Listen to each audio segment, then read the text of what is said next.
It's Offside with Hawes and Maguire. You ready? I'm ready. Okay, here we go. Here we go. I was a little late on that. Oh, look at that. Oh, my God. Happy New Year! Clean up in aisle 5. Oh, yeah, that's a little... now, where's the dog when I need her to clean that up? Yeah, I don't know. Did you want to... Well, that's a bit of a mess. But anyways, hey, welcome to the first episode of Offside with Hawes and Maguire. I'm Hawes. I'm Maguire. For 2024, by the way. 2024. And listen, I have actually news for you, okay? So, we've been looking for revenue. Yeah. Okay? And all the rage in the NHL right now and in all pro sports is this betting stuff. Yeah. Okay? So I've actually created a betting app so that we can do it. So I'm gonna play this. This is the ad that I've created. I'm gonna play it over the thing here, but I'm gonna play this for you. You haven't seen this yet. No. Okay? So check this out. Here it is. TimBets. Okay? Oh, sorry. Hang on. Don't want to let the cat out of the bag here. All right. So hang on. Creative genius at work. I'll tell you, these fucking technology things. Okay, here we go. Ready? Yeah. Okay, turn it up. Introducing TimBets, the betting app for youth sports. Bet on all your children's activities with TimBets hockey, TimBets soccer, TimBets basketball, TimBets football, and TimBets schoolyard fight. TimBets, Is that going to the play? betting app for youth sports. Don't just bet on sports, bet on the future of sports. So what do you think of that? You are unbelievable, man. Well, You are unfreaking believable. so listen, we don't have the app yet for them Is that to going to download. play? That's going to play. Yeah, it's playing. So everyone will have. Well, we were see it watching while it. we're watching They're it? watching it. Yeah. Okay. Yeah. So listen, crazy. send us your money to help us develop this. That's the, I'm great at handicapping schoolyard fights. and I was always handicapped in schoolyard fights. There you go. There you go. It's for us. It was at the French church, by the way. Was it? Yeah, you had to go off school property, right? Yeah. After school, Yeah. at the French church. Right? That was always and that was a big the thing. and and as in a good Catholic town, you're gonna if you're gonna have a fight, it should be in front of a church. Yeah. Yeah. So, That's impressive stuff. All of ours in elementary school, obviously, as yours would have been too, on school property. And at St. Leonard's in the 60s, early 70s, there were a dozen a week. But at St. Pius, there were still, there would have been fights in your school too. There was in our school too. But the biggest one in our grade was Mike McKenzie and Brian Lapierre, grade 10. And they went off property. yeah. They went across the road. Yeah. And it was quite something. Well, It was quite something. yeah. So Mike stood up to the bully, and Well. Mike won a fight for that day all those years ago as a 14 turning 15-year-old young boy, as was Brian, and won a fight for a lot of us who wouldn't have been able to step in there and do it, and he did. Yeah. Well, that's good. So yeah, So anyway, that's it. But so we'll be betting on that. I figure if we're going to be degenerate gamblers in sport, we might as well take it right down to the kids. I love it. You know what I mean? It's great. It's awesome. I can't believe it. You should learn right away. How your mind works is beyond me. I've now gotten to see a bit of a window into it here, folks, as I sit beside him doing these shows. And I don't know. It's there's some different mechanics going on up there. There's something wrong. It's, But it's fucking funny though. It's funny stuff. So let's talk about another thing. End of the year. So I sent out an email. Yeah. I CC'd you on it. You saw that. Yes. Okay. To the top 10 people in our Hosey and Brown hockey pool. Yeah. Okay. So because they are in the lead now. Anything can happen. It's only halfway through the season. Yeah. Right? Okay. But these are the top 10 there. So there's a chance, okay, that folks within that top 10, more than likely our winners coming out of that. One of the winners will come out of that because, you know what I mean? But there are injuries, right? Of course. Okay? Or guys like fucking Jackoff who gets sent down to the American Hockey League in the middle of the season. I don't even know what that's about, but we'll talk about that after. Yeah. Okay. So anyways, we have that pool, and it is now tight. It is neck and neck. So between the first place and second place. Yeah. It's now only 10 points. That's crazy. And That's crazy. Between first place and 10th place, Yeah. it's like maybe 35 points. Wow. Okay. And I mean, we know most of the guys. I know all the guys who are in there. And I think, one of them is actually my brother-in-law. Oh, really? Yeah. Yeah. My little sister's. Well, I saw Quentin's name on there. Yeah. And of course, Chuck Yates, we had mentioned before. Yeah. Because he's got the interesting scenario where his son or his daughter, one of them's getting married on Saturday, but we don't leave till the Sunday. Yeah, he says he's coming. So he says he's coming if he wins. Yeah. He's had the lead at one point this year. He still has the lead. Oh, he still has the lead. But he was like way ahead. Yeah. But now the gap has narrowed and it's very, very close. So just keep incredible. Watching those. Incredible. I mean, keep watching that and following it. And for those of you who did not enter the hockey pool, and don't have a chance of winning, you will next year. You will, maybe, next year. I know. But also, they don't have a chance to even come on the trip anymore. That's right. Because the trip is sold out. Sold out. Tout fini, c'est plein, whatever. Okay. Yep. Yeah. 16 people confirmed. 16 people confirmed. And we are heading September 29th. Yep. We are leaving Ottawa. Day after the anniversary of the Henderson goal. Easy to remember. Exactly. That's what I was going to say. Yeah. Good of you to wait that extra day for me to recover. Well, that's good. So September 29th, we fly. We go over. We arrive the morning of the 30th. Beautiful. Okay. Yeah. In Dublin Airport. Picked up right at the airport by a luxury limousine bus. I just can't. Okay. It's right? going to be just so epic. And then we go right to golf. Yeah. Well, no, so we go to have breakfast. We have breakfast. We have a full Irish breakfast. Okay. Then we golf this gorgeous course. All know what that means. Pints and potatoes. Exactly. And then we come back. We have dinner, drinks in there. Then you know what? It's going to be great, and it's just going to be the start of an epic trip. That is, it's, you know what? It'll be exciting. I'm excited about it. I'm so excited, and my buddy Doug Hume, who we all call Beaver, who is on the trip. You got his money, and you got his name on there. And I ran into him a few days ago at a birthday party. Steph Rawlings, actually, who you know. Oh, yeah, I did. It's his 60th birthday party. Had at the Osgood Legion. Very appropriate. And anyways, it was just such a wonderful night. But Beaver is so excited. I don't think I've ever seen him this excited. And I've known him 30 years. I've never seen him so excited. He wants to meet every month just to talk about it. All right. You know what? So we're going to have a group meeting as we get closer. Yeah. Okay. Getting together so everybody at least has some, foreknowledge of the other guys on the trip. Yeah. You know what I mean? And to go from there. I think I don't want to go too much. And it's not like we've joined the high school band or anything. No. But I just, and listen, and no disrespect to high school bands. But no, they go on some pretty good trips too. I think they do. But you know how hard it is to walk. Like, let's just your tuba. Go, but exactly with a fucking tuba. It's like, really, you know what I mean? Everybody mocks the guy who plays the flute. Yeah. You know what? Then exactly. Yeah. Until they got to travel. Yeah. And then he's just whistling away. You've been overseas so many times, and to Ireland and the British Isles so many times.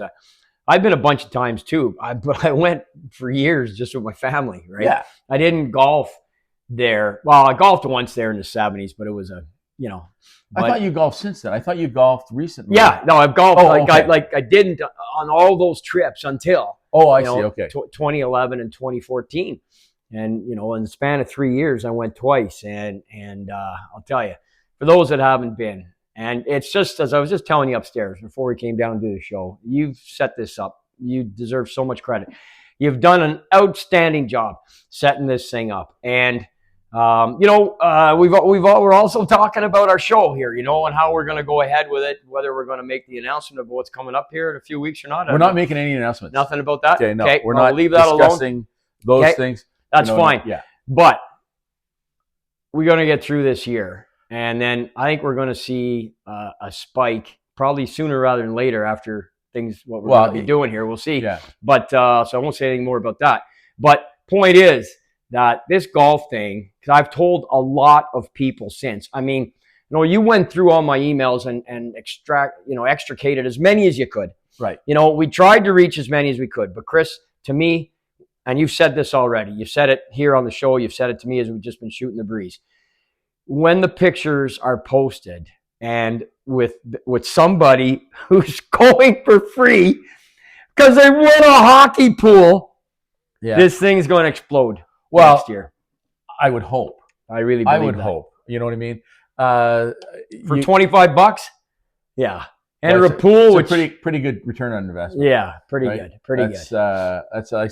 It's like I don't know what the odds are. Let's talk to TimBets. That's TimBets. And find out what the odds are on that. I'm not in that way competitive. I compete. Well, we always play for we play for very little at Riverview, but everybody plays a money game. Yeah, play a little money game. Yeah, I'd say you play a 10-5, you play a 1-2-1, a Nassau game, or you play where you can play quarter a point. You play doggies, close to the par threes. You got. So you know what I play? What do you play? Just tell me what I owe you at the end. Yeah. That's what I play. It's like, that's the way I look at it. It's like, because there's a lot of guys. So with my Hickory thing, right? Mm-hmm. So a lot of guys, and we play, 6-6-6. Like you're a different team. Yeah. For the 6-6-6, we do all the different things to make it. That'd probably be a good game for us because so many people who don't play with each other. Yeah. Well, I like to play with myself. Yeah, I knew that was coming. I put that on a tee for you. It's a tee-ball shot. I knew the second I finished saying it. Yeah, well, you can't leave things like that. No.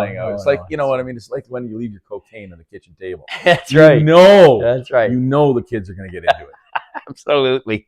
Incidentally, I just want to say, I don't leave cocaine on the kitchen table. I don't do. Listen, look at me. I'm fat. I don't do cocaine. If I was a drug addict, I'd be thin. You don't see a lot of fat like heroin addicts. That's true. Eh? Yeah, that's gonna be actually my new 2024, the heroin diet. There you go. Yeah, so hey, that's it. But I am. Did I say that? I started at the top by saying that I'm doing dry January. So I opened that. No, you didn't actually. It overfloweth. Yeah. Okay. But I'm not drinking. You'll notice that because. It's dry January for me. Yeah. And so it's a thing. A lot of people do it. It is a thing. Oh, yeah. It's huge. It's actually huge in Ireland, too, eh? Really? Oh, huge. No one goes out in January in Ireland. They're literally, the pubs are it's the slowest month. I thought about it. Yeah. About going to Ireland in January? No, about it going dry. Going dry. Well, you know what? Here's the thing. It's never a bad thing to sort of get the system. They call that detoxing. I know. Detoxing. I went 11 or 12 days once. That's pretty good. That's pretty good. Yeah, that's almost a month if it was you round it a up. shorter, smaller calendar, right? It's like the Vietnamese calendar.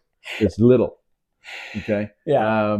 And that was a racist statement, and I have to apologize for that. Oh. I can't believe I went there. Well, but you know what? It's offside. It is offside, and it was not meant with any disrespect to calendar makers from anywhere in the world. Yeah. We love you all. That's right. We just use the what is the calendar we use? Is it the Julian calendar that we're on? I don't know. Isn't it the Gregorian or something? Oh, it is the Gregorian calendar. That's right. It is the Gregorian calendar. I don't know. That's 50 points in jeopardy right there. That's right. There you go. It is the Gregorian. I led that up. Okay. You know what? That actually leads us to a good discussion, speaking of calendars. Yeah. Because this time of year, traditionally, there's two big hockey events going on. There's the Spengler. Yeah. The Spengler Cup. Yeah. Okay. Which is basically a bunch of guys who play hockey in Europe. They have a tournament. That's what it is. It's Christmas tournament. It's a club team tournament. In Europe. But they have national teams, right? Well, the Canadians play. Canadians are the only national team. Right, but all the guys play. And that's relatively new. Yeah, they all play over there. They all play Not over all. There. Yeah, we now in the last 10 years or so have brought over some guys from the American Hockey League. Okay. It's probably why we've kind of dominated that tournament recently. We didn't win this year. We didn't make the final. I felt so bad for Bruce Boudreau. Did you watch it? No. Oh my God. We had a lead. We're leading the game with 4 minutes to go. We end up losing the semifinal. And so we don't go to the final. That was against a Czech team. We're not doing well against Czechs. No, they took us today. They took us today as well. And I think that was a Czech team as well. I didn't think about that till you just said it. that beat us in the Spangler as well. But they lost in the final to Davos. But typically the Spangler, the last bunch of years, last 20 years, in the 2000s mostly, since they allowed us to bring some guys over from the American Hockey League, strengthen our team a little bit. But it is right. You're right. It's always in Switzerland, right? It just looks like such an amazing city, amazing party and atmosphere over there. Everybody that's been, like, there's a guy here in Ottawa. Maybe Evan went to his hockey school. Johnny Olsen. Yeah, You never had Evan at Johnny's? No, but I know. I know. You know who Johnny is. Former Ottawa 67. He played the American Hockey League. He was never drafted, but one of the nicest skaters in Ottawa 67 history. And he played in the Spangler, and he was MVP of the Spangler. Yeah. In 89, I believe. So, there's local guys that have a history with it as well. So, but anyway, we didn't win it, and we're not going to medal this year in the World Juniors either. Yeah, I know. Jeez. Well, and that, you know what, that was, you know what, it wasn't shocking. They played all right. You know what, everybody's going on about, they can't do this or they can't. You know what, it was good hockey. I don't care. I loved watching the games. And of course, you're cheering for Canada and you want things to work out, and this bounce, that bounce, or whatever. But at the end of the day, you know, I'm a true believer that as a general rule, the better team wins the game. Yeah. Right. Absolutely. And absolutely. And the Czech, they're not called the 11 Czech. second. No, it's Czechia, whatever. Yeah. Whatever. But yeah, we'll respect that. I don't know enough. Do you? I don't know why. No. I've never done a Google on it, so I don't. No, I don't know. They are called Czechia now. They've changed. Look. Yeah, it was a fluke goal, 11 seconds to go. I mean, the point is, though, the game was tied then. We weren't leading. Yeah, it was a close game. We played a brutal first period. We played a great second period. The third was pretty even, but where we were, we couldn't hit the net. We had shots blocked. We just didn't have the finish this year. I wrote this already, and some, by the time this airs, may have seen it, discuss it with me. But look, there's tangible reasons, and the tangible reasons are we didn't have as good an entry this year, Chris. That's the bottom line. We had 5 guys in the end. There were 7 guys eligible to play that were in the NHL. Right. 2 were released. Tristan Luneau from Anaheim and Matt Porteous from the Bruins were released. Luneau. No. What about You mean what was Poitras? Yeah, Poitras. Oh, okay. His name. All right. Okay. Your team, the Bruins, released him. He never got it going over there. No, he had a good first game.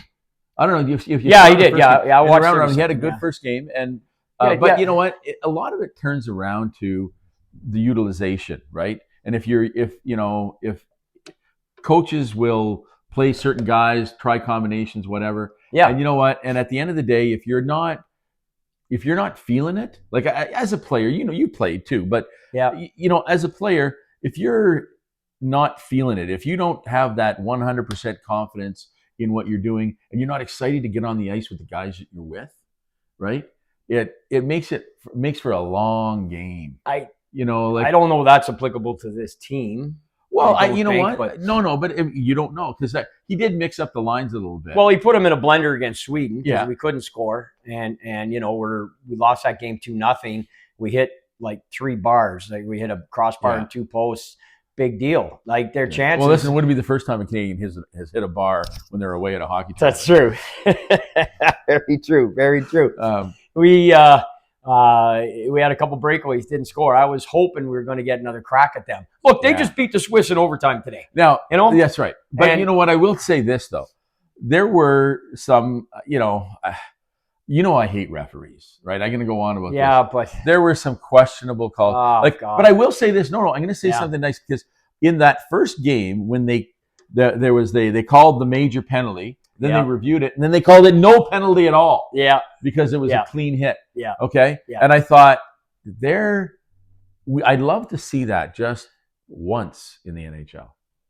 Well, I would love there to have see some penalties been taken off the board in the NHL. I've never seen it. I have. Oh, have you? Yeah, it has happened. It's very rare. Yeah. But it has happened. Obviously, you can't equate junior hockey officiating to NHL officiating. You can't equate international junior hockey officiating to any other officiating in the world. Yeah. It's a much different standard than we're used to. You're going to see bizarre stuff. Everyone thought the geeky hit was totally clean. Well, in the NHL, probably would have been clean. But that's a penalty even over here in junior hockey. The primary contact, initial contact, was the head. He's going to get a penalty over here. He just may not get kicked out of the game. But you're definitely going to get a charge minimum. Maybe it's a 5-minute charging, but you don't get a game misconduct with it. Yeah. Whatever. It wasn't even a charge. But I mean, it's just it's a headshot over there is an automatic. Yeah. So, you know, it sucked. It was, speaking of 11 seconds, that was 11 seconds into the game against Germany. It was that early. I know it was 11 seconds in, and we lost today with 11 seconds to go. So 11, not a good number for Canada. But I mean, at the end of the day, we didn't have our best entry. You know, we've been sending a national team for 42 years. We've won 20 times, more than anybody. In fact, we're a number of years ahead of anybody else.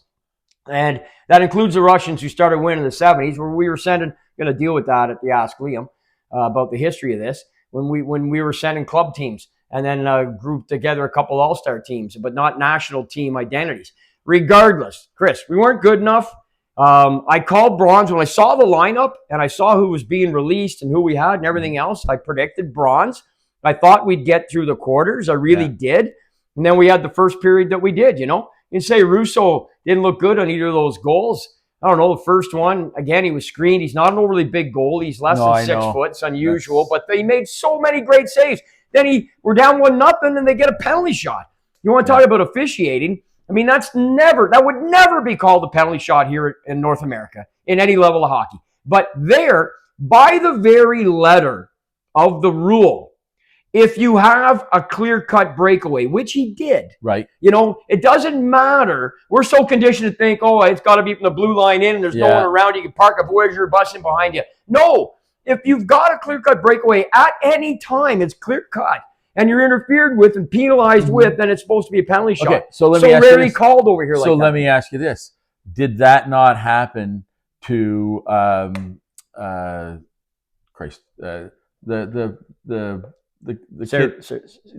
Cerulini? Whatever Sabrini. Yeah, I hear that. I know. I'm trying. My mind just went. By the way, but Sabrini. That happened to him. He was talking. They call it a slash, okay, and he went down. It was not a trip, okay, and he was on a breakaway. He was a stride ahead of anyone there. He was open, but they didn't give him a. And I was thinking to myself that was pretty damn close to that. And then I don't think he was like that. You know, again, quick calls. Well, you know what? International standard. I'm gonna find that clip and I'm gonna play it. Okay, and it's going to prove my point. Okay, excellent. That's what I'm going to do. Well, what it'll prove too is that it's just a lesser ability of officiating, and it's a much different standard than we're used to. And we've had to get used to this since 1972, since the Summit Series. It's been that way. Yeah. It's been so egregious at times. There were teams went over in the 80s and 90s. I can remember so many tournaments where it was, you know, because the game was more physical then than it is today. Right. So it was just literally a steady parade to the penalty box, especially when we played over in Europe. At that point, the rotation was much more equal. It's been much more slanted towards Canada in the last 8 or 10 years because IIHF knows any tournament in Canada is an automatic moneymaker. So they let us host it all the time. Or if somebody bails. So is that why you think it is? Because it's going to make I know that's why it is. That's why Canada has been given so many host games. Now, I mean, there was the most recent time where we doubled up is because when they booted Russia out because of the invasion. So Russia was supposed to host that year. So where are you going to go? Well, we'll go back to Canada. Yeah. You know, so they came back to Canada. They should have had it in Ukraine. Well, would have been dodging more than pucks. That's right. You know, but anyway, it's unfortunate that they're out for the foreseeable future because obviously they have been a powerhouse, as we well know. Again, going back to the Summit Series, it's been that way. So, and you know, it is what it is. Look, we didn't medal in 2019 either. No, right? Yeah, we didn't medal in 2016. I mean, that's 3 times in the last 9 years we haven't medaled. We've also won like 5 golds in that time. You know what? So it's junior hockey. On any given Sunday. Yeah. You know what I mean? Great name for a movie. Yeah, wouldn't that be good? No, you know, stuff happens. You know, at the end of the day, you know what? I know that those kids played their heart out. Yeah. Right? And that it is an experience that they will never forget. Yeah. Okay, whether they, you know, obviously they would have remembered it better if they had won the gold, or even, you know what I mean. But you know what? listen, now they got a couple extra days because their tickets aren't coming home yet, right? Yeah. So they got a couple extra days in Some in Swedish Switzerland. nightlife, maybe. Well, you know what? Sweden. They're in Sweden. They're The in juniors Sweden. are in Oh, that's Sweden. right. They're in Yeah. Gothenburg. Yeah. I was in Gothenburg, by the way. Evan was over there playing, Okay. right? And I was there on a coaching summit. Okay. Yeah. And I was there, and every woman there was 6 foot, blonde, and gorgeous. It was unbelievable. It was absolutely. Let's reroute our golf trip. Well, it is unbelievable. And then we left there, and we had to fly. We flew into Belgium. Okay. Yeah. On the way home, and we decided we would visit France. So we get to Belgium, and then it was like, this is where they keep the ugly people. It's like, oh my God! It's like, no, you can't say that. Well, of course I can. It's my opinion that the majority of the people in Belgium look like they live in Belgium, right? You know what I mean? And listen, I'm going to tell you, great ice cream, the home of the French fry. Yeah. Okay, but they need a dental plan, and they absolutely. I don't know what it is. When you leave Sweden, you know what I mean? Yeah. You've got high standards, right? Like you've been staring at like, blonde bombshells for 2 weeks. Right. And then you head into that area, and it was like, but it's a beautiful country. We went, we visited that. And so if you get a chance, go to Belgium. You'll feel attractive.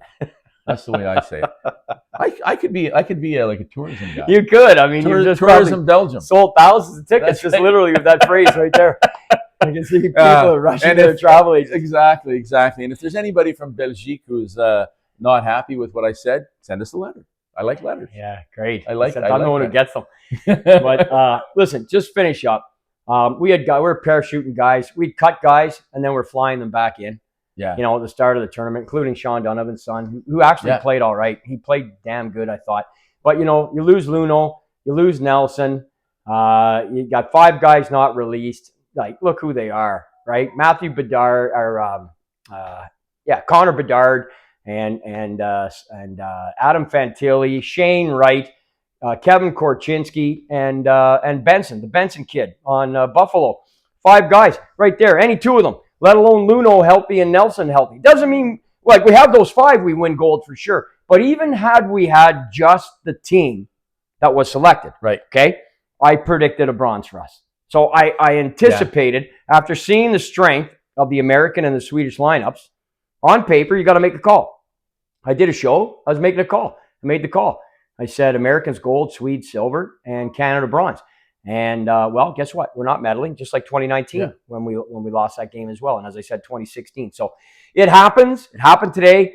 Still, when it's been a while, because we've been in the last 4 gold medal games. Yeah. That's the thing. So we've had a little bit of a run here. And we've had the McTavish miracle against Finland. You had the Connor Bedard show the last 2 World Juniors. Yeah. And the kid's still 18. He could have played. That's my point. Yeah. So I said, we have 5 guys. I mean, just send him. Sorry. Were you saying that? Because I wasn't even listening. Yeah, I know. I don't blame you. I don't blame you. No. I don't blame you. I rattle on. But the bottom line is we miss guys every year. Here's the deal. To me, I wish, Chris, the way it was this. I wish when the CBA was signed that the deal was that all eligible players in the NHL had to be released. Had to be released from the World Junior. Look, we can't even get the guys to get together to give us a freaking best on best, for God's sake. Well, but let me play devil's advocate on that. Okay, you're Connor Bedard. Okay, and I'm sure that you've got. Okay, listen, in your rookie season, if you score 30 goals, you get a bonus. And he's thinking, okay, am I going to go over there for fucking 2 weeks, or am I going to stay here and score 8 goals? No, but I'm going to stay here and score 8 goals and get my bonus.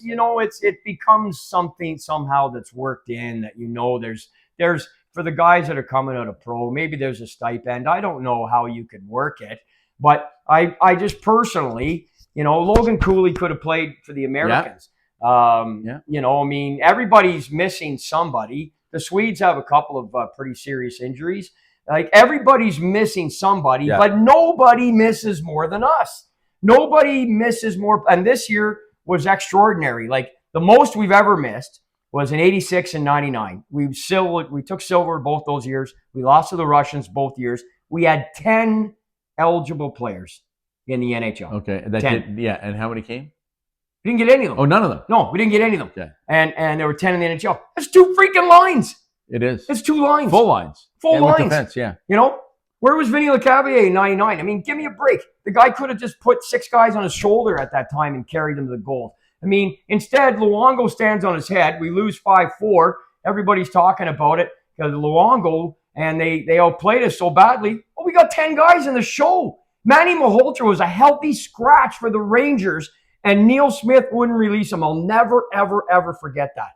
And it's, so would you say you'd throw down with him over that? Well, I wanted to reach out to him so badly.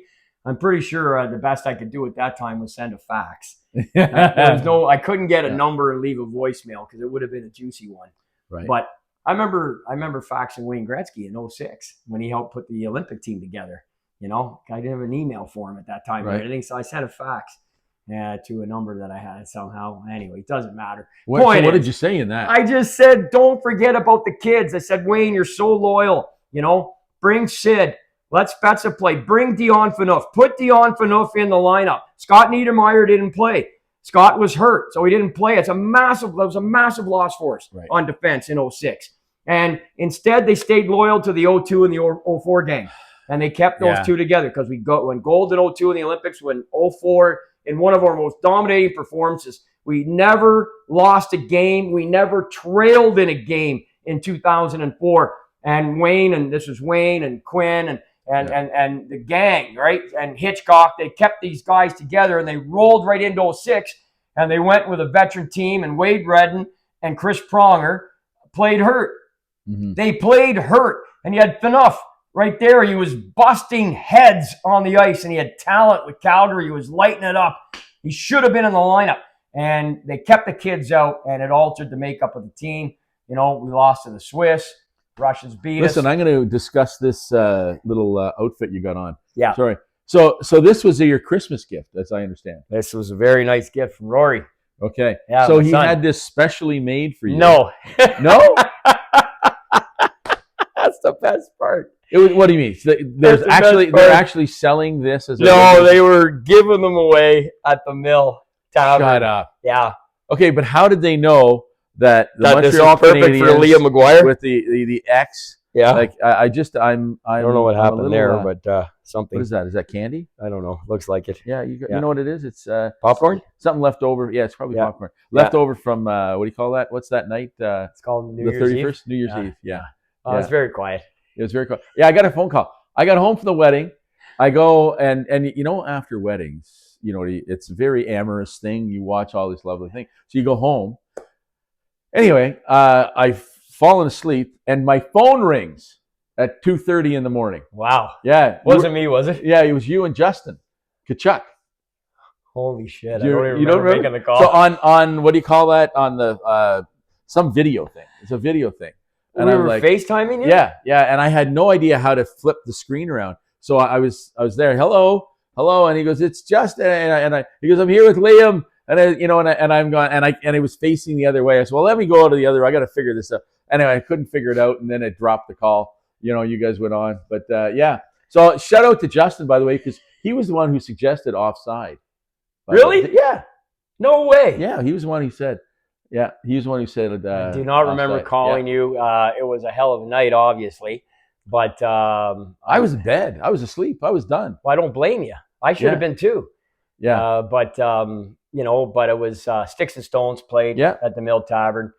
They've gotten so tight. I mean, the last 2 or 3 times I've seen Ron and the band, it's the best I've ever seen them. Yeah. And they just absolutely slayed it there. New Year's Eve. Place was packed. And I did see some of the videos. Like they took videos and he posted. Yeah, so we set up GoPros. Oh, is that what it was? Okay. Around there, one at our table. Like you could go for dinner or you could come in after in general admission. It was sold out weeks ago. And I went for dinner, and we said great table, sat with friends, and then the band fired up, and they moved all the tables for dancing. And Rory, my son, was working the bar, and with his girlfriend Maddie, among others, and Doreen and everybody there did a hell of a job. I don't remember phoning it though, but sorry. Well, there you go. I do remember running into Justin and Brandon. Yeah. I coached Brandon in minor hockey. He's a 96, like my son. Yeah. And I'd coach Justin. And you would coach Justin. Yeah. So I think somehow we must have gone on the show. It is kind of slowly coming back to me, and it's sort of slowly coming back to me. Maybe that we gave you a call. Yeah. But I had forgotten all about that. Oh, okay. To be perfectly honest. But it was an amazing night, and cabbed it, of course, parked the vehicles, and it was just went back, got the vehicle late the next day, and rolled on. Here we are. Wow, that's it was a great time. Hope everyone had a safe, healthy, and happy New Year too. Yeah, exactly. Now we're gonna move on, changing subject. Yeah. Okay. Juniors lost. That's it. I think I got everything off my chest. I'm gonna break some bad news at this juncture. Okay. As well. We will not be doing a puck bunny or Zamboni boy for this week. Okay. Okay. And it's not because there aren't any puck bunnies out there, but it was in deference to the fact that we want to keep this tighter. For this week, and so we're gonna try to be a little faster. Okay. And I know I've got a lot of suggestions. Like, so I was at the wedding, and there were people that I met. Okay. So one of the guys was sitting at the table. I didn't know he was another guest from the groom side. Turns his son's playing in the East Coast League right now. Okay. Yeah. Yeah. Anyways, we were chatting. It was, so gave me some suggestions on some puck bunnies and some of his own comments on certain things. But I said, okay, you know what? We're going to not do that. So we're not doing puck bunnies this week. But what we are going to do is we're going to talk about, very, very briefly though, the Ottawa Senators management shuffle. We got off. It's more of a shuffle. It's not really, because there's no change. Well, there is. Dave Poulin is a big change. Yeah, but he was there. No. He was he was hired like months ago, I thought. No. You sure? He's been working for TSN. Yeah, he's not employed by the Ottawa Senators until 2 days ago. Really? I thought he had been working for like 2 months. No. Really? Okay. Well, you know what? I misunderstood because I thought he had been there for a bit. No. I liked him. He was a great. You know what? He was a great centerman. Yeah, he was an outstanding centerman. Remind me one of the teams he played for. Well, he was with the Flyers. Yeah, he was with the Flyers and the Capitals. Right. I can't remember the third one. Is it? Okay. You're Boston Bruins. Guy's a beauty. Never drafted, eh? Really? Yeah, he was never drafted. Went the NCAA route. There wasn't, those guys are still kind of and he went overseas. He played in Sweden. Did he? Yeah, he played in Sweden. He was coached by Ted Sater, and Ted had an affiliation with the Flyers. And he recommended him to the Flyers for camp and bring him over, and they brought him over, and he made the team. They sent him down to the American Hockey League. He wasn't there long. Yeah. And they brought him back up, and holy lifting, within 2 years, he's replacing Bobby Clark as captain. Yeah. And then 2 years after that, after his second trip to the finals, he wins the Frank Selke Trophy. Yeah. And then in 93, he won the King Clancy. He also was runner-up to the Selke. He was captain of the Flyers for like 6-7 years, maybe 8 years. Went to your Bruins, went right back to the Stanley Cup final with Brian Propp and the gang in 1990. So he's like a lot of guys who hated the Oilers because that's all they did to lose them at that time. And then signed to finish up with the Washington Capitals. And, he got into coaching. He coaches alma mater. He's an Notre Dame grad. Fighting Irish right here, baby. Just a little shout out to the Fighting Irish for the win of the Sun Bowl. Way to go, boys. And Poulin coached there for 10 years. I just want to say something. Rudy. Yeah, exactly. Should be required viewing. Yeah. So it's a nickname. It's a nickname that embodies the spirit. I don't have a problem with it at all. It's first generation Irish. I could say that. And I got no problem with it. And they won a bowl, which they haven't done too often. They were in national championship 6-7 years ago, but they won their bowl game. Yeah. And they played great. I don't think there's any embellishments. I know the Rudy script is somewhat. And that wasn't totally to the word, but you don't write a Hollywood movie. It's like the one I'm writing on Goldie Goldthorpe. There's going to be not so much embellishments, but there's going to be some creative liberty when that does hit the big screen. And it will hit the big screen. Yeah. But the genesis of everything you did. Who am I playing? Yeah, well, all of my friends are going to be in the bar scene for the New Brunswick Bar Brawl in Moncton. I can't be in a bar brawl. Oh, yeah, you can. Yeah. No, I'm not going to be in a bar. I want to be like a management guy. I want to be in the front office of some organization that is just fucking fed up with them. Okay. Okay. All right. Oh, you could be the owner of the Seattle team that I think he played on in the Western Pro Hockey League that ended up canning him. Yeah. After several incidents. And does he get pounded by Well, no. Oh yeah, Goldie hit him. Yeah. Okay, well that's good. Yeah. That'll be all right. I'm up for that. Absolutely. Goldie hit pretty much everybody. Yeah.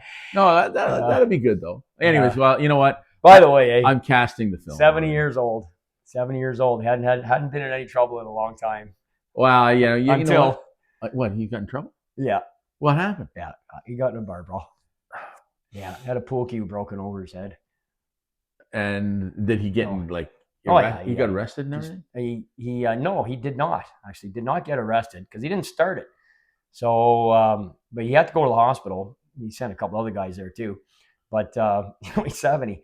Anyway, he's okay. He's okay. Was this New Year's Eve or something? No, this was a few months ago. A couple months ago. Yeah. A pool cue. Listen, those are aren't they're not weak. Those things are. It was he said he was ready to engage the guy. He figured they were going to go inside or out. And when the guy swung and he wasn't anticipating that. So, yeah, but it's, but he's okay. But he knows at 70, he's probably, because it's been a long time. It's been probably 6-7 years since his last one. Well, when he was like 63. Yeah. But 70, yeah, you're pushing the envelope, man. And so, Goldie, I know you watch this show, but I love you, man. And, God willing, I'm going to get that thing on the big screen, his story. Need to be in print, got it in print, needs to be on screen. But we'll find a role for you, bud. Okay, sounds good. Yeah, we'll get it rolled for you, no problem.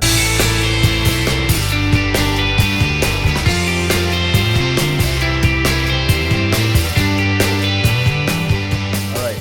Hey, okay, this is our special segment, and we're doing it kind of in honor of the Christmas season.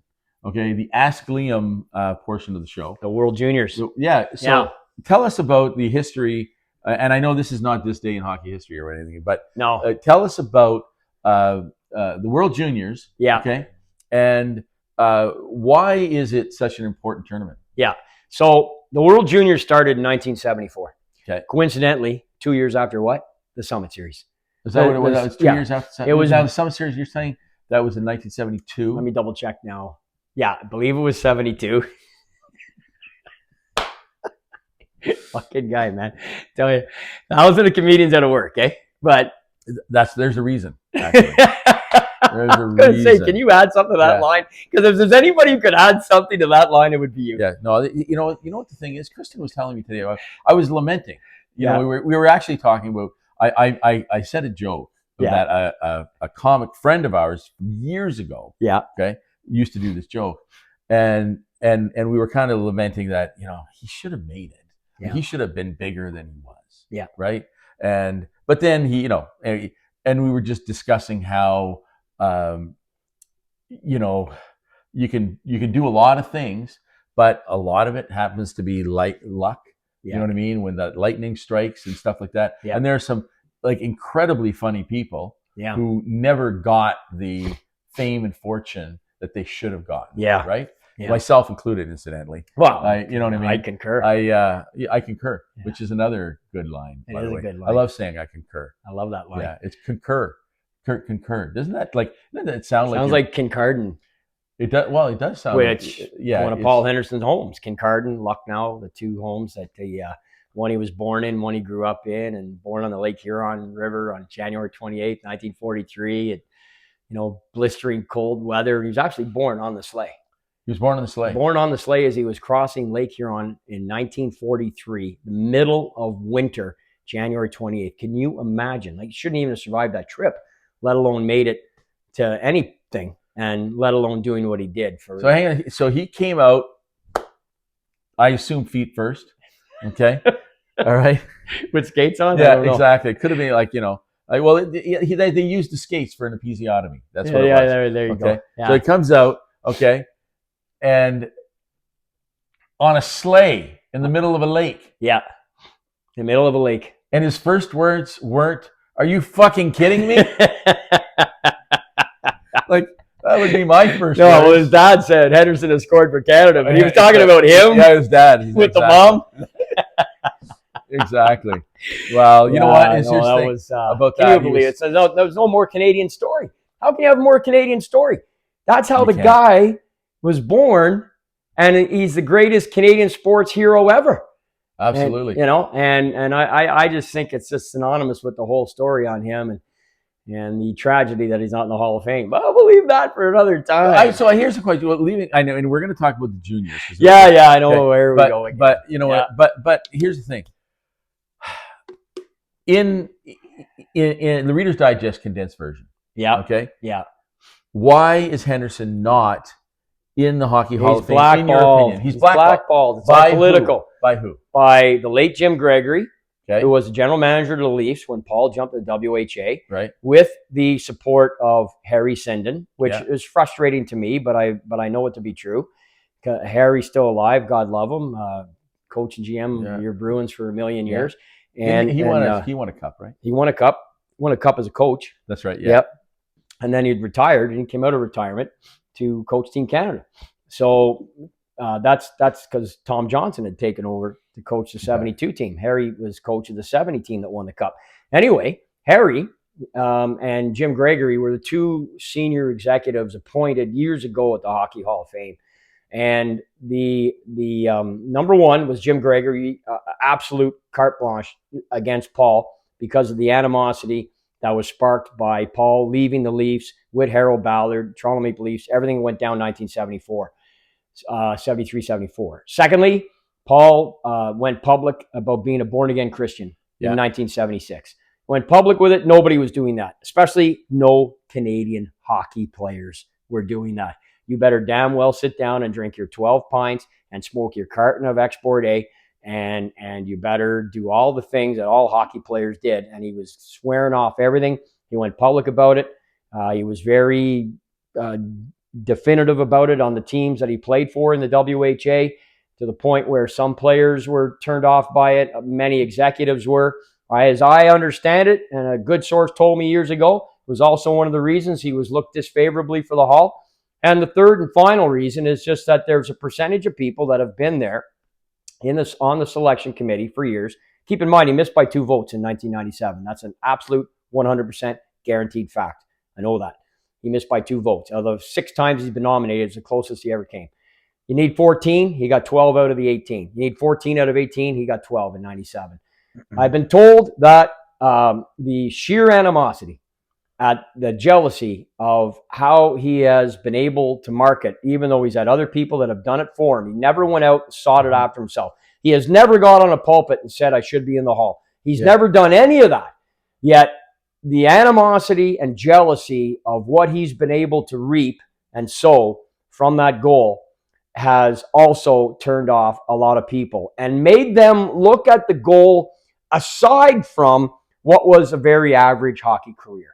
Average career by Hall of Fame standards, by an NHL and WHA standard, 1,000 games, 700 points, 2 Stanley Cup finals, all-star games, selected for Team Canada 72, selected Team Canada 74, last player to have a 4-goal game in the original 6, won a Memorial Cup, led the O in scoring, did all the things. I'll finish on this note, Chris, seeing as you open the door. Yeah.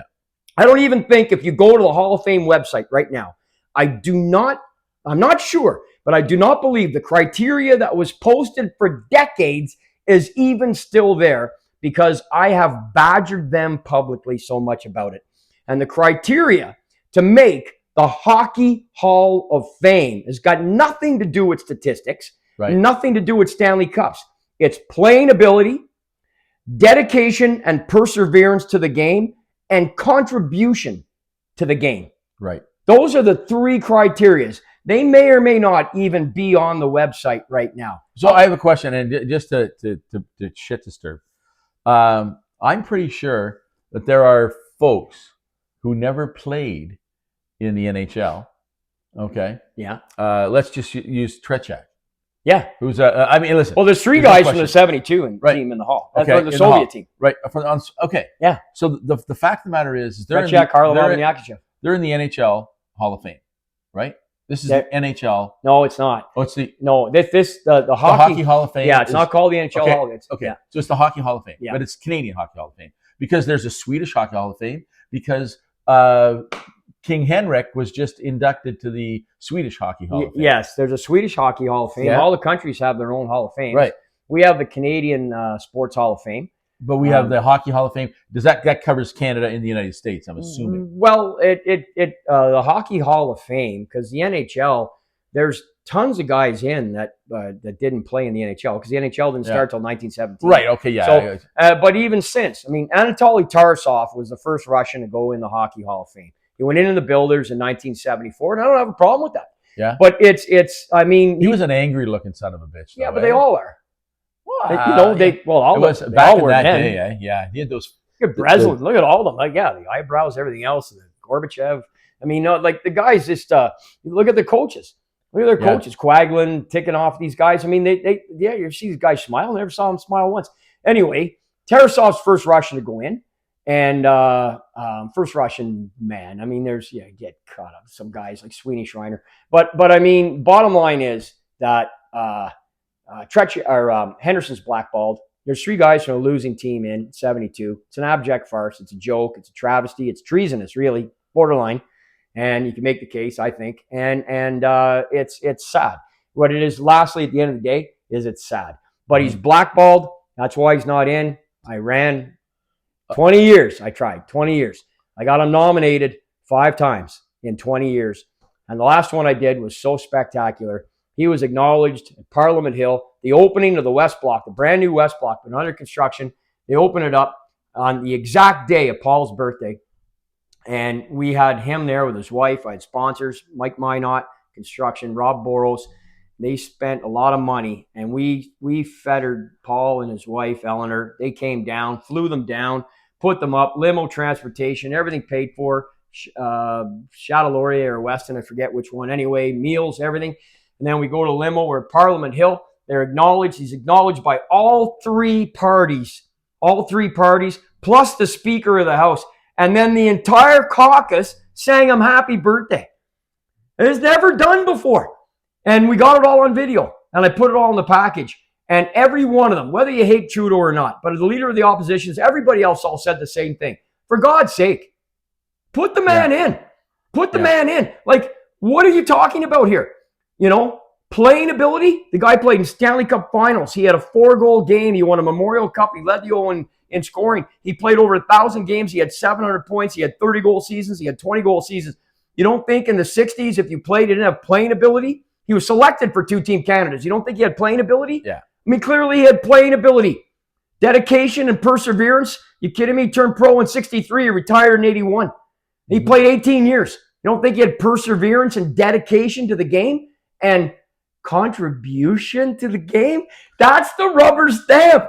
That's the one that you just come down and say, okay, here's your papers. So who are the people who are making the decisions at the Hockey Hall of Fame then? A selection committee. Okay, so who's on the selection committee? Well, now it's like the guy who's gone public and said that he'll never go in, Paul will never go in on his watch, is Brian Burke. What the fuck is Brian Burke? Why? Well, Brian Burke thinks that if Paul Henderson goes in, Mike Eruzione should go in. And, that's the ignorance. And why is that? Well, because he thinks the Eruzione goal is as big as Henderson's, which is a farce. It's a farce. Okay. So Brian Burke being an American. Yeah. Okay. And here's the thing. It is, I can see what he's saying, because to the Americans, that was big. I get that was to them. Yeah, until you have a chance, you can sit down, and I've educated thousands. But the other question was Eruzione as successful outside of that goal? No, not even remotely close. Are you kidding? As soon as the Olympics were over, he retired. And by the way, he was a pro. He wasn't even a college kid. There were 2 guys on that team. Not everybody was a 19-year-old, fresh-faced, full of pimples college kid played on that American team. That one miracle that nobody watched. There were 25,000 people watched it live on a Canadian feed with Al Michaels and Ken Dryden. I watched it. I know we did, but nobody in the States did. There were 25,000 people in the Americans. They didn't know a thing about it till the next day. And I don't take anything away from Eruzione. So when did Kurt Russell coach? Good movie. Yeah. So good job. I hear what you're saying. I know. Listen. The Eruzione goal impacted the Americans. The Henderson goal impacted hockey globally. Goes back to where we started with Ask Liam. The World Juniors, Chris, started in 74 because of the Summit Series. There was nothing that started because Eruzione scored. We had the WHA do a Summit Series. Then we had the Canada Cup in 1976. 4 years later was all because of the Summit Series. And the Canada Cups gave way to the World Cup, which gave away to the NHL players being allowed to participate in 5 Olympics. Yeah. 5 Olympics. You can draw the line right back. The Summit Series, how it played out, how it ended, the drama, largely fueled by Paul Henderson, definitely set the path for international hockey as we know it today. Every single European or former East Bloc player cashing a paycheck in North America today owes their livelihood to the Summit Series. And they owe it not only to the fact it was played, because if Canada does win that thing 8-0 or 7-0-1, 7-1, whatever, right? It would not have been the same. Right. But because it ended the way it did, and it's not. Yeah, Paul got 34 seconds, got the winner with 2:06 to play in Game 7 and a 4-on-4. Got the winner in Game 6, scored 7 goals in 8 games, and let alone everything else that he did. You marry them together, and it's a no-brainer to anybody who's objective and is looking at this thing without your own agendas. And so many people hate. There's so much hatred. The amount of debate. You're telling me there's politics in hockey? I know, shocking. Shocking. But that's why he's out. He's out because of politics for no other reason. All right. You're going to put in Yakashev who went public and said, I really just, my career is really just out of Paul Henderson's. I really hadn't done much in the game really until the Summit Series. The Summit Series was my coming out party. And then I had 3 or 4 more good years. But my career was really mirrored like Paul Henderson's. Yakashev's in the Hall of Fame. Yeah. So there you have it, folks. Brian Burke's a cock. Absolute joke. Yeah. Absolute joke. Yeah. So let's fuck Brian Burke. And Brian, if you're watching, there's a barn that we can go to. Yeah. Okay. And I'm pretty sure at your age it'll still be a good fight because I know you're tough. Don't get me wrong. He is super tough. I know you're tough. Super tough, hell of an executive, carved a hell of a path, deserves all the accolades he gets, and losing a son in a car accident. Oh yeah, that's a horrible thing. You know what? You know what? I take it back. I don't say fuck you. I say I feel bad for you for that. Absolutely. Yeah. But you know what? Get your fucking head out of your ass. By the way, I met him. I met Brian years ago, and it was a really, really cool meeting. You got to fix your mic. Sorry. All right. There, you got to get that up there. Pal. What are you drinking? Maybe. I don't know. Well, it's sliding down. Where is it now? It's right there. Okay. Okay. All right. Sorry, you met him. Yeah, I met Brian. Anyways, and we're rambled here. But I mean, I was on a book tour in 2001, and I was in Vancouver, and I was at the game, and he just didn't know who I was. I was sitting in press row, and he came up. Yeah. He came up and introduced himself, and it was so cool because I told him, I said, you're part of one of the greatest stories I ever heard. Your introduction to Paul Holmgren, because they played summer hockey against each other and they fought each other. Okay. Because Brian played pro. He played for Maine, I believe it was, American hockey. He was tough as nails. And he didn't have the goods to make the NHL, but he had the goods to become a lawyer. He had the goods to get involved in the game. And he had the goods to be pretty damn successful at it. But he is absolutely opposed to Henderson going in. And I am diametrically opposed to that.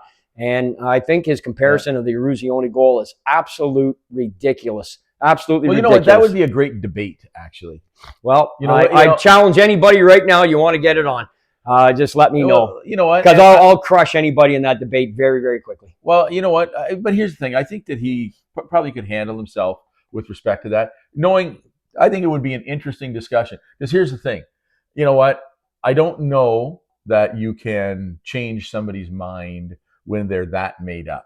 Well, right? I don't think in debates, whether they be public or private, or where we're sitting at a bar, how you necessarily change guys' minds. For example, if do it, let's say I'm moderating. Yeah. Okay. Brian Burke is here. Yeah. And you're here. Yeah. Okay.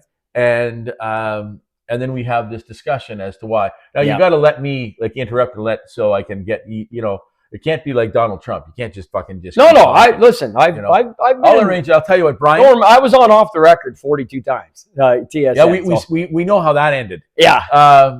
Exactly. I've seen that. Yeah. But so that's my thought. Okay, we're going to change the subject. Okay. Yeah. Brian Burke would love to have you on for a discussion, debate about the Hockey Hall of Fame and Eruzione versus Henderson. Yeah. Or a case for both, right?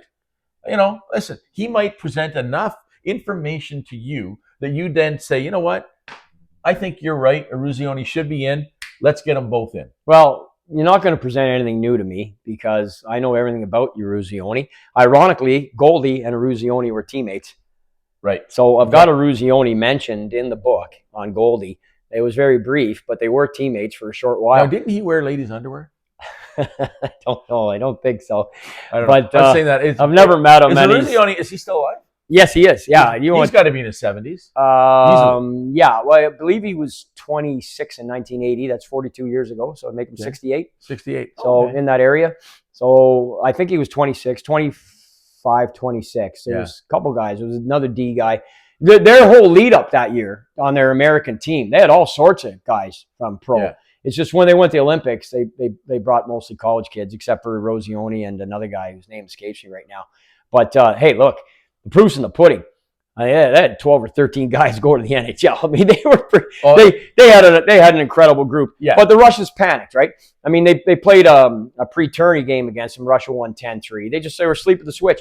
And then Tikhonov panicked, pulled Tretiak, and the rest is history. Americans battled down the hatches. Eruzione scored, and he deserves it. I mean, it's a miracle. Al Michaels' call is legendary. But it impacted nobody. It just impacted Americans. It had no global impact. But, okay, like when you say it just impacted Americans, and I say respectfully, there's 400 million Americans. No, I understand and that. Only 40 million Canadians. No, but Henderson goal impacted the world, the hockey world. No, I know that. I know, but vast difference. Vast difference. And just so we know, America's like plus USA. Right? No, I get that. They love their country. I get that. That's why they're so easy to beat in this debate. Because once you cut through all the pom-pom waving bullshit and you get right down to it, then you understand the magnitude of Henderson is not just the goal.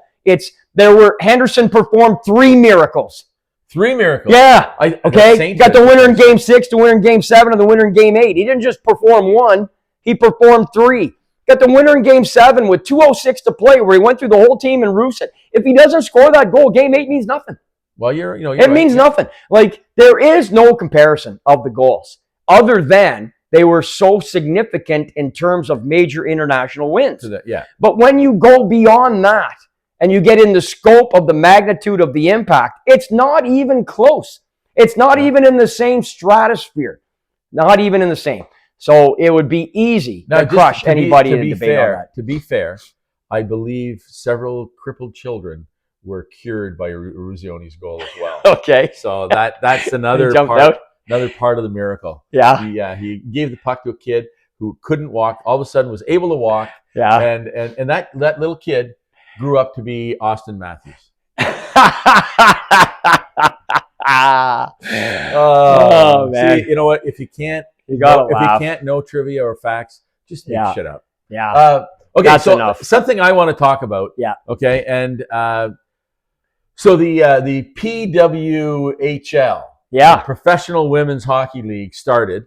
Yep. Okay, started. Okay, and so I didn't know this. I got a text. The time this airs, Ottawa will have played their first game. Right. So, but I got a text from a guy I grew up with. Okay. Okay. He's younger. He's a little bit younger than me. Yeah. Okay? Now, so to put it into perspective, I'll just tell you this. His dad had been a Chicago Blackhawk American Hockey League affiliate. And at the time, there was St. Catharines or something like that. Okay? So his dad was a hell of a hockey player. Okay. Yep. Came up to Sudbury, blah, blah, blah, blah, blah. He's originally from Coniston. Yep. Okay? Went down there, did that, came back, and I grew up, and they were my neighbors across the street, and I grew up with Michael, who was Michael Olivier. Okay? And his younger brother, Mark, okay, his daughter, Carly, played for Team Canada, but is now playing professionally for the New York team. Okay. So she's one of the very first women, to play professional hockey. Right, 16 in this new league. Yep. And so I wanted to wish both congratulations to Mark and his lovely wife. Yep. Okay. Who, and so I wanted to do that. And then the other piece of that is I wanted to wish her luck. Yeah. Right. I don't even know her. Like, I don't know her. Okay. Okay. Yeah. But I grew up with her dad. Her dad was that's a few cool, years man. Younger. Yeah. And we played road hockey. Like, you know what I mean? Like I was telling you, it's funny, we talk about that, but the amount of kids that used to play road hockey with us, right? Oh, and I think I told you the story. I lived for it. When Jimmy Fox taught, I told you this story. Yeah. Jimmy Fox told me how to do a toe drag. Yeah. Back in, this is in the 70s, Yeah. right? Okay. Jimmy Fox said, here's what you do. You give him the puck, you take it away. I said, okay. Right. And I you know, I never forget the way he did it. You give him the puck, take it away. Yeah. Give the puck, take it away. Oh, so it's a little easier when he did it probably. Eh? Well, he was, you know, but we used to play out there, and like the kids that we like, honest to God. And so Michael, who is Mark's older brother, and Mark, who was a few years younger than me, was out there, and we had like, you know, there's Derek and Chris Creswell and Dave, like the whole list, Kevin Fox, Jimmy Fox, like Peter. I was telling the amount of guys that went through that, you know, Walter Street, Gloria Street. Hockey, love it, road love hockey, it, man. I love was it. Unfathomable, the amount, like the talent, but also what a great time we had. It was honestly awesome. I love every second of what you just said. Yeah, and so to Carly, Olivier, congratulations. You know what? I hope you do great, and I hope you make a shit ton of money, and that you become one of those later on. You know, you retire, you become a broadcaster, stuff like that. You know what I mean? Yeah. And I don't know, whatever it is, you know what, or an executive, but you know, you're doing Coniston and Sudbury proud. That's what I got to say. Okay. Yeah. All right. It's fantastic. All right. So we can shut her down if you want. Bud. Yeah, we should do that. You know, we already took the. You know, we're not doing the Zamboni boy and the puck bunny, so why don't we save the rest of everything else? Doesn't matter. Exactly. I'll just finish on this. Can I just jump right into this day in hockey?